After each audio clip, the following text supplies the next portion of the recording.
I want to conclude this discussion with a question that often gets asked.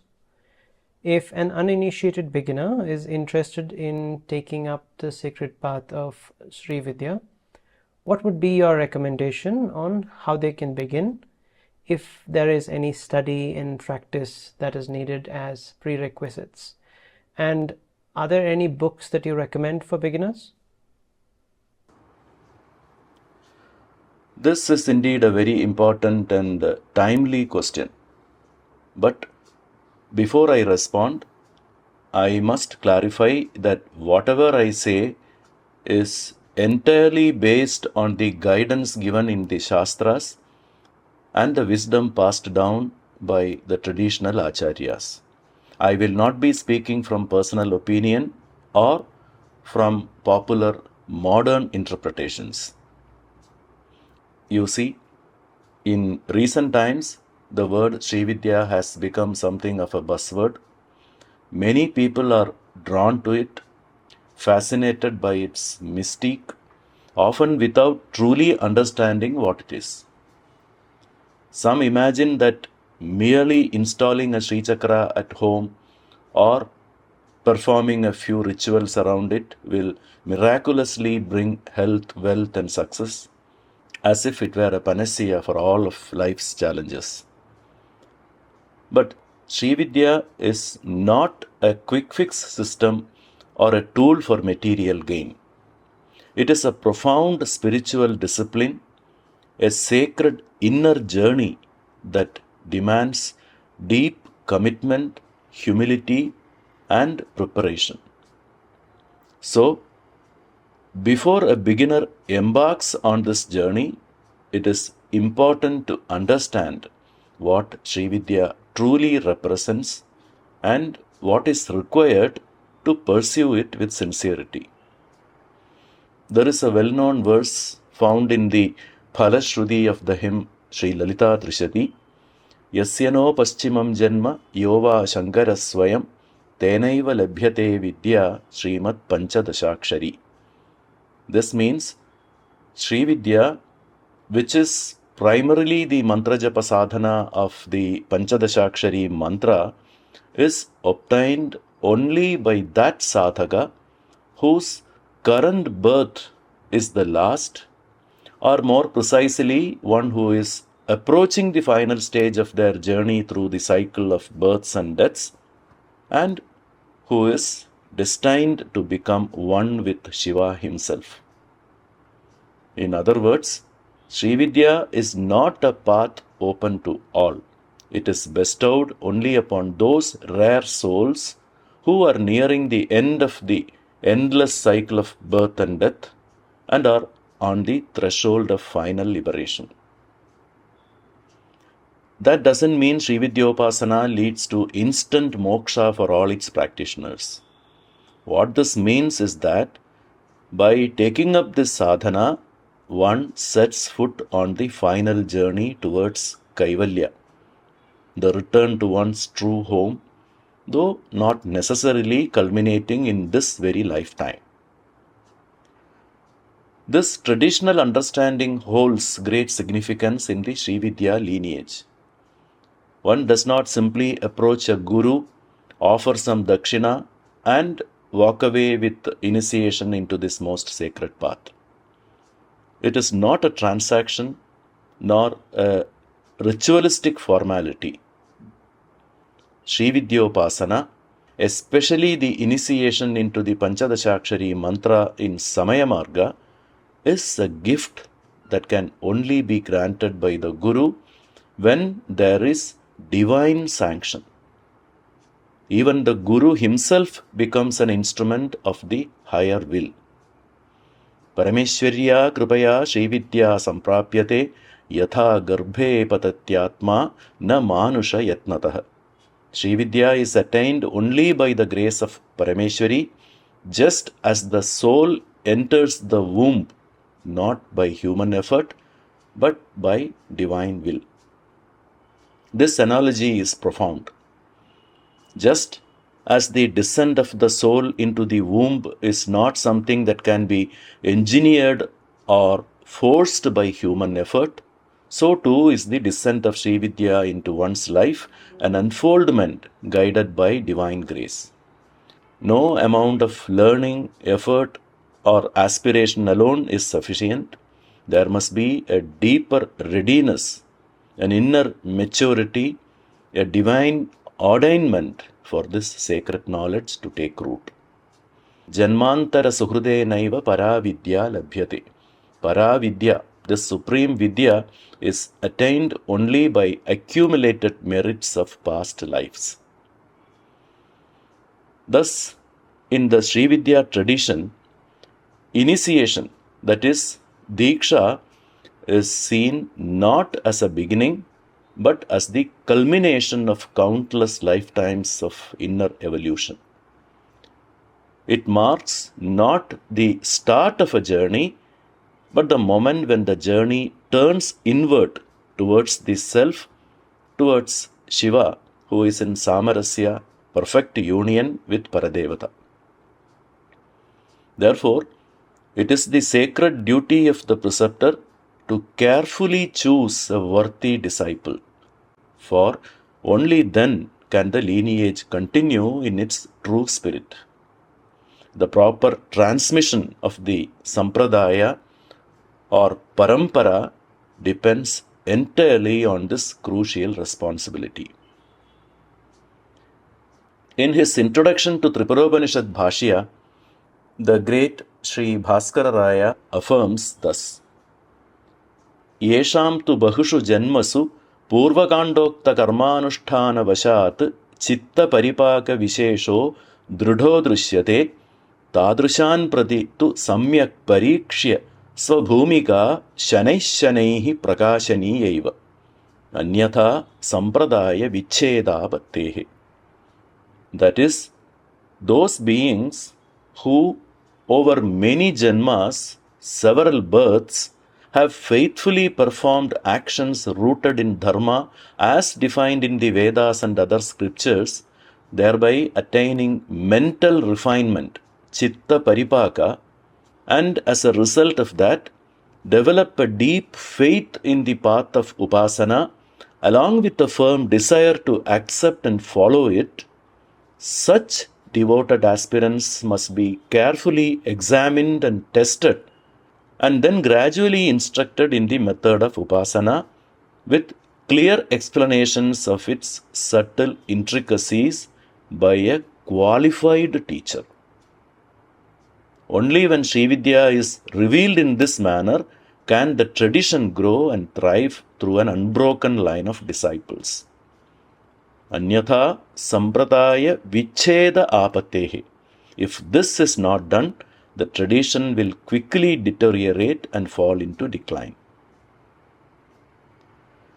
The Kularnava Tantra outlines in detail both the qualifications and disqualifications of a disciple in about 37 verses.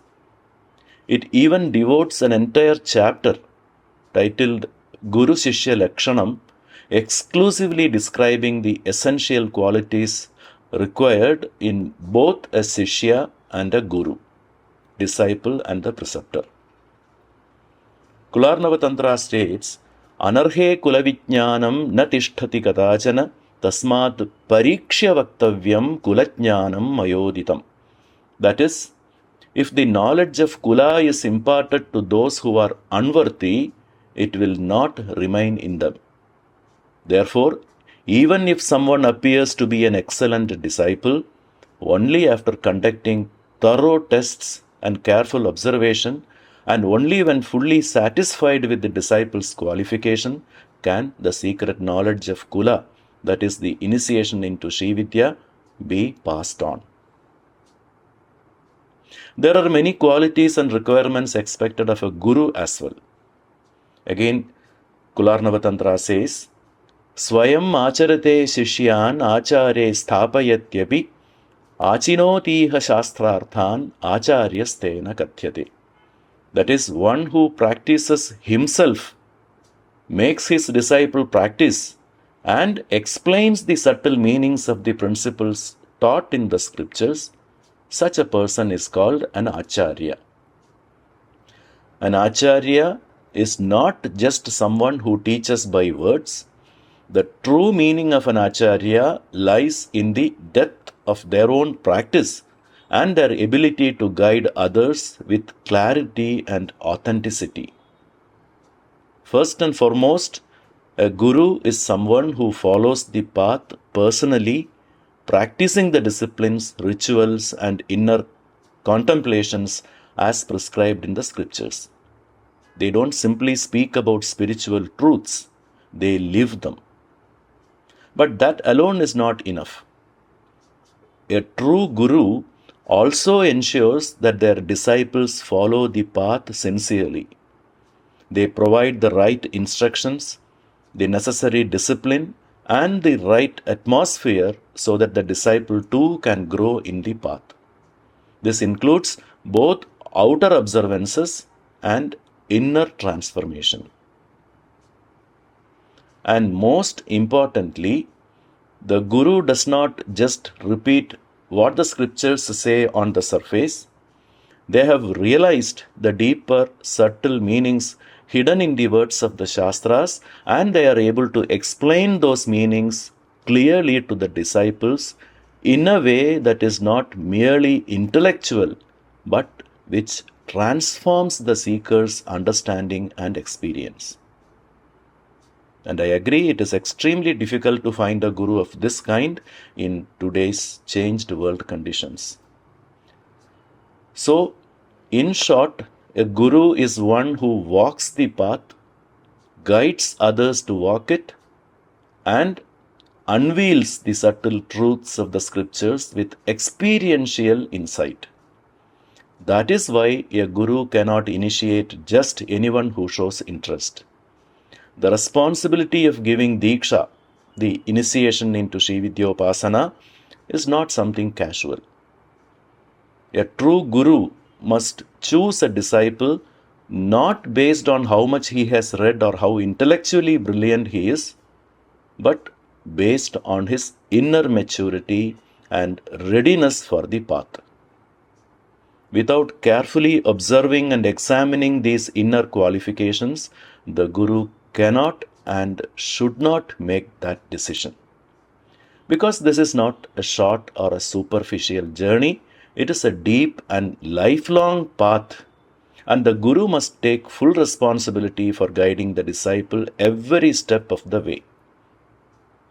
There is no fixed destination or end point that one can define and reach quickly. In Sri Vidya, the journey itself is the path. It is a moksha vidya, a path that leads to liberation. And for such a sacred and transformative journey, the disciple must be truly prepared and the guru must be fully committed. It is especially important for the preceptor to ensure that the disciple clearly understands the true purpose of this sadhana. Today, many aspirants mistakenly approach Sri Vidyopasana with the hope of gaining material benefits, overcoming obstacles and afflictions, or even simply to strengthen their devotion. But pursuing this sacred path with such limited aims leads nowhere. Such a profound spiritual discipline cannot be reduced into a tool for temporary results. When Sri Vidya is approached with these kinds of expectations, the practice loses its inner power. It becomes a directionless and a fruitless effort because the path of Sri Vidya is not meant for worldly gain.